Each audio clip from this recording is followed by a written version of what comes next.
আজকে রান্না করছি নিরামিষ নিউট্রেলা। নিউট্রেলা রান্না করার জন্য নিউট্রেলাগুলোকে আগে ভালো করে জলে ভিজিয়ে, আমি ঠান্ডা জলে ভিজিয়ে রেখেছিলাম অনেকক্ষণ। ভালো করে তার থেকে যে সাদা সাদা যে গাঁজাগুলো বেরোয় সেগুলো বের করে দিয়েছি, ভালো করে পরিষ্কার করে নিয়েছি।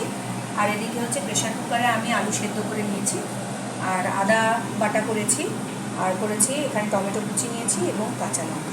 এবার এখানে আমরা ফোড়ন হিসাবে কড়াটা গরম করছি এবং কড়াইয়ে আমি ফোড়ন হিসাবে দিচ্ছি কালো জিরে, মেথি আর দিচ্ছি মৌ। এইগুলো হচ্ছে আমার ফোড়নের উপাদান। আর দিচ্ছি অল্প তেল।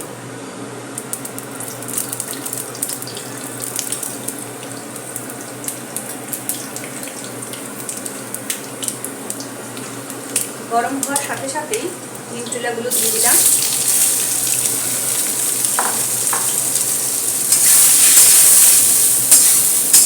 এবার নিউট্রেলাকে একটু লবণ দেব, ভালো করে একটু কষবো।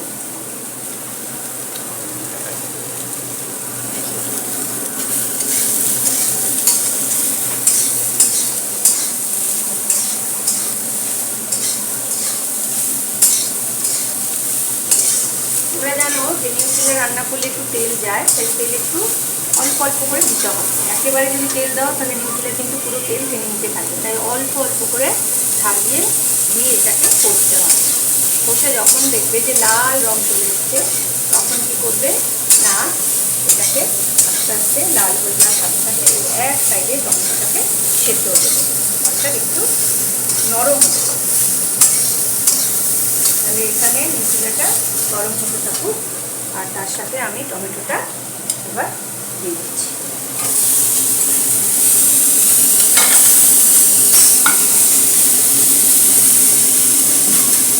টমেটোটা নরম হওয়ার জন্য দিচ্ছি একটু লবণ।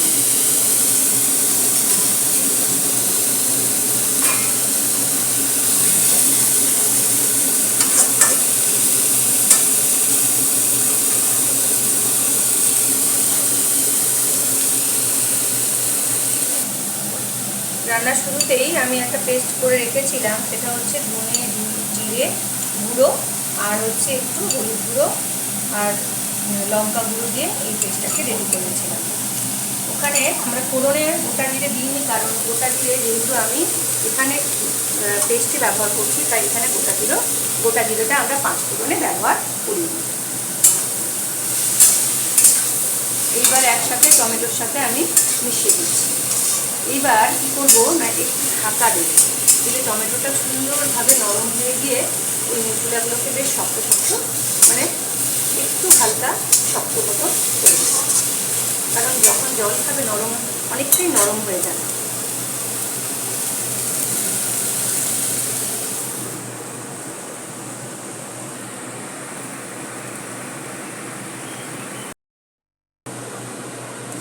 এবারে কড়ার মধ্যে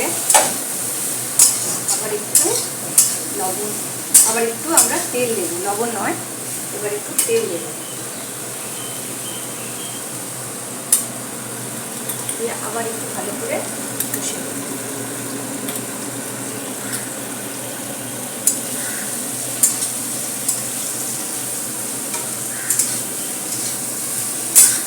এবার ভালো করে নেড়ে নিতে হবে।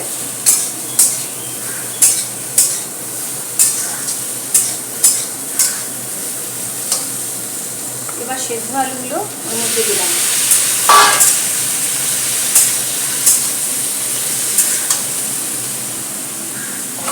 কাঁচা লঙ্কা 2-4টে, আদা বাটা,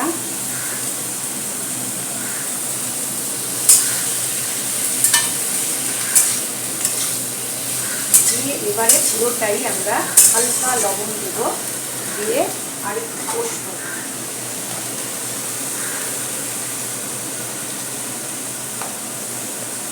তার সাথে একটু চিনি যোগ করবো।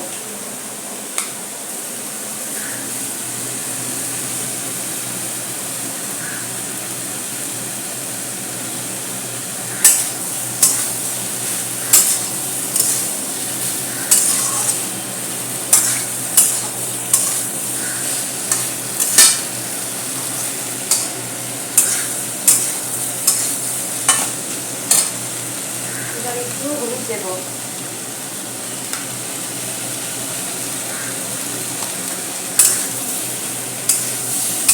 তোমরা যে যেরকম হলুদ খেতে পছন্দ করো, আমাদের যেমন আমরা একটু হলুদ খাই, আমাদের হলুদ মানে তরকারি সাধারণ হলুদ খেতে চায় না কেউই, তাই আমরা একটু হলুদ রং হলেই এটা পছন্দ করি, তাই হলুদ ব্যবহার করি। এবার যদি কেউ মনে করো যে হলুদ দেবে না, কম দেবে, সে কম দিয়েও রাখতে পারে।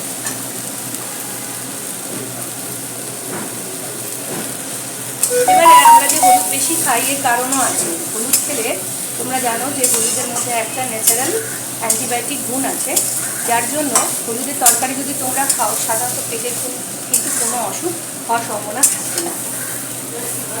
তোমরা আবার বলবে যে জন্ডিসে তো পাতলা পাতলা ঝোল খাওয়া হয়, সেখানে তো হলুদ ব্যবহার করা হয় না, কারণ তোমরা জানো যে সেই সময়টা বিলিরুবিন বেড়ে যায়, অর্থাৎ বিলিরুবিন একটা রঞ্জক পদার্থ, তার জন্য ওই রঞ্জক পদার্থটাকে বেড়ে যায় এই হলুদের কারণে। তাই জন্ডিস রোগীদের ক্ষেত্রে কিন্তু আমরা হলুদের কোনো তরকারি খাই না, কিন্তু সাধারণ মানুষ যাদের কোনো রোগ নেই তারা কিন্তু হলুদ খেতেই পারে। এইবার আমাদের যে পেস্ট আছে সেই মশলার পেস্টটা আস্তে করে দিয়ে দিলাম।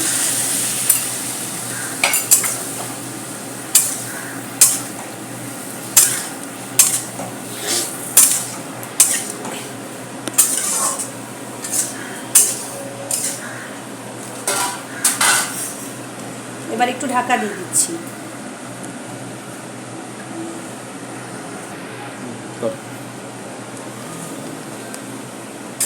মোটামুটি মশলাগুলো মেখে গেছে, আলুও রয়েছে, একটু কাদা কাদা রয়েছে, তাহলে একটু শুকনো হবে, তবে টেস্টটা ভালো হবে।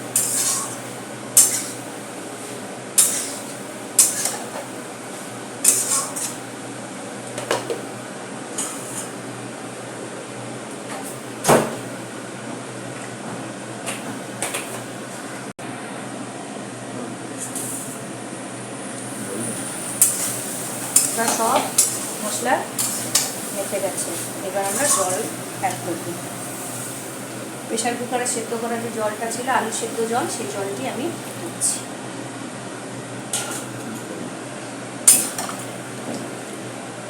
প্রেশার কুকারে আলু সেদ্ধ করে সেই জলটা আমরা ব্যবহার করি তরকারিতে, তাতে করে কি হয় না, ভিটামিনসগুলো থেকে যায়। যদিও আলুর মধ্যে ভিটামিনস নয়, বেশি কার্বোহাইড্রেট থাকে, তোমরা জানো, আর অল্প পরিমাণে মাইক্রো অ্যামাউন্টের মতন থাকে, কিছু পটাশিয়াম আর কিছু থাকে খনিজ লবণ, অন্যান্য খনিজ লবণ। ভিটামিনটা খুবই কম পরিমাণে থাকে। যে কোনো সবজি সেদ্ধ করে যদি খাওয়া যায় সেই সবজির গুণাগুণ বেশি হয়, তাকে যদি বেশি আমরা তেল মশলায় রান্না করি সেই সবজিগুলোর কিন্তু গুণাগুণ অনেকটাই কমে যায়। না, জলটা আরেকটু দিতে হবে।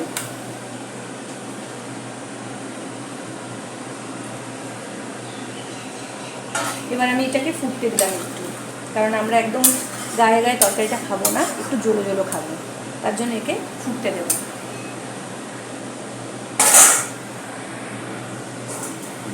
আমরা জল যোগ করে একে প্রায় 1 মিনিটের মতন ফুটতে দেবো, মানে জলটা যেই ফুটে উঠবে, কারণ গরম জল দিয়েছি, বেশি সময় লাগবে না, মশলাও পাকা হয়ে গেছে, তাই অল্প সময়ের ওই 1 মিনিটের মতন আমরা রেখে দিচ্ছি টেস্টটা বাড়ানোর জন্য, তারপর আমরা বন্ধ করে দেবো।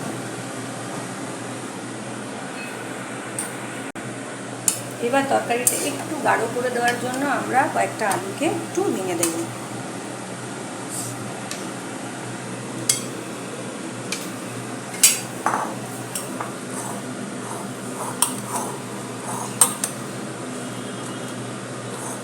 অনেকেই আগে থাকতেই কি করে না, আলুকে একদম ভেঙে নরম করে রাখে, কয়েকটা একদম শুরুতেও দেয়, তাতেও কিন্তু খারাপ হয় না, বেশ ভালোই হয়। তবে যতই রান্না তোমরা গ্যাসেই করো না কেন, মাইক্রোওভেনে করো না কেন, সব থেকে রান্নার ভালো টেস্ট হয় কিন্তু একদম উনুনের, অর্থাৎ কাঠের জ্বালুনির রান্না সব থেকে কিন্তু ভালো টেস্ট, এবং দেখবে সেখানে কম তেল মশলাতেও যেন কত সুন্দর রান্না এবং খাওয়ার খুব সুস্বাদু হয়।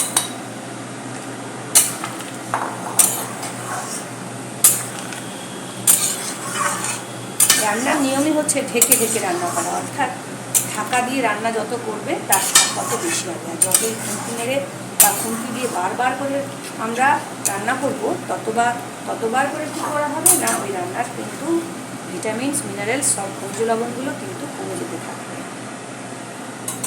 তাও আমরা টেস্টের জন্য আমরা কী করতে থাকি না, বারবার করে ওটাকে নাড়ানাড়ি করতে থাকি।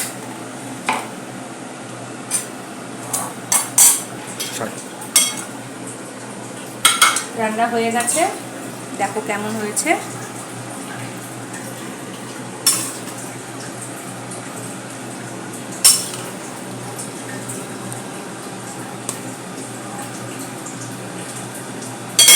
আমাদের এবার একটু গরম মশলা করে ছিটিয়ে দিলেও দিতে পারো, আর না হলে একটু আমরা ঘি ওর মতো করে দিতে পারি।